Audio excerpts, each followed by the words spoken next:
எல்லாருக்கும் வணக்கம். இந்த பதிவில் எதை பற்றி பார்க்க போகிறோம்னா, அதாவது மக்களே, ஏற்கனவே நம்ம ஒரு கணக்கு சொல்லியிருந்தோம். என்ன கணக்குனா, நம்ம தமிழ்நாட்டோட கடன் தொகை எவ்வளோ அப்படிங்கிற ஒரு கணக்கு சொல்லியிருந்தோம். கிட்டத்தட்ட 9 லட்சம் கோடி கடன் வாங்கியிருக்காங்க. யார் வாங்கியிருக்காங்க அப்படின்னா, ஏற்கனவே ஆண்ட அதிமுகவும் இப்போ நம்மளை ஆண்டுட்டு இருக்கிற திமுகவும் ஒரு ஆட்சி காலத்தில் மட்டும் வாங்கலை.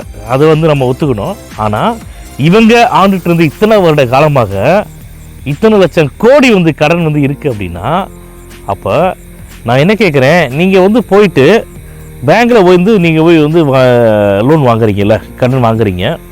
ஏன் நீங்கள் பேங்க்கில் போய் லோன் வாங்கணும்?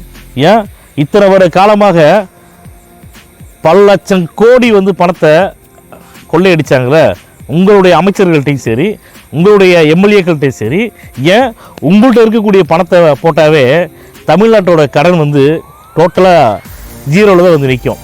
நீங்களே அடைச்சிடலாமே. எதுக்கு நீங்கள் உலக வங்கிட்ட போய் கடன் வாங்கணும்?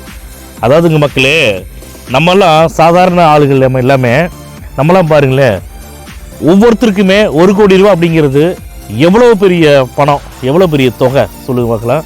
ஆனால் இவங்க ஒவ்வொரு அமைச்சர்களாக இருக்கட்டும், எம்எல்ஏக்களாக இருக்கட்டும், முதலமைச்சராக கூட இருக்கட்டும், இவங்கள்ட்ட எல்லாம் சாதாரணமாக பல லட்சம் கோடி வச்சுருக்காங்க. இவங்க எல்லாமே இவங்க நினச்சா ஏன் இந்த தமிழ்நாட்டோட கடனை அடைக்க முடியாதா?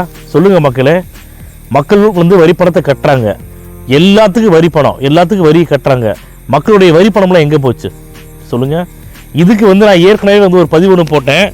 திமுகவை சப்போர்ட் பண்ணக்கூடிய திமுகவோட நிர்வாகிகளாக இருக்கட்டும், தொண்டர்களாக இருக்கட்டும், சில பேர் திமுக தான் நல்ல கட்சி, ஸ்டாலின் ஐயா அவங்க தான் நல்ல அருமையான தலைவர்னு சொல்லக்கூடியவங்க ஒரு சின்ன அவங்க கருத்து கூட பதிவு பண்ணலை.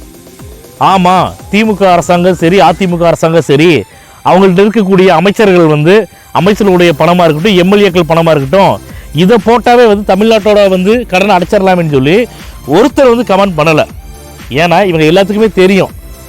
அதனால் மக்களே, நான் என்ன சொல்கிறேன்னா, ஆட்சியும் அதிகாரமும் மாற்றிய ஆணுங்கிற சூழ்நிலையில் நம்ம தமிழ்நாடு தள்ளப்பட்டுருச்சு. ஏற்கனவே ஆண்ட கட்சியாக இருக்கட்டும், ஆளுங்கட்சியாக இருக்கட்டும், முடிஞ்ச அளவுக்கு எவ்வளோக்கு எவ்வளோ கொள்ளையடிக்க முடியுமோ கொள்ளையடிச்சிட்டாங்க. இனிமேலும் நம்ம உஷாராக இல்லை.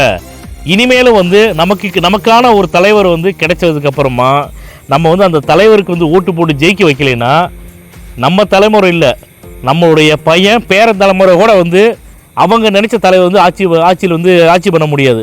அந்தளவுக்கு தமிழ்நாடு தள்ளப்பட்டிருக்கும். அதனால் மக்கள் உஷாராக இருந்து விஜய் அவர்களுக்கு ஓட்டு போட்டு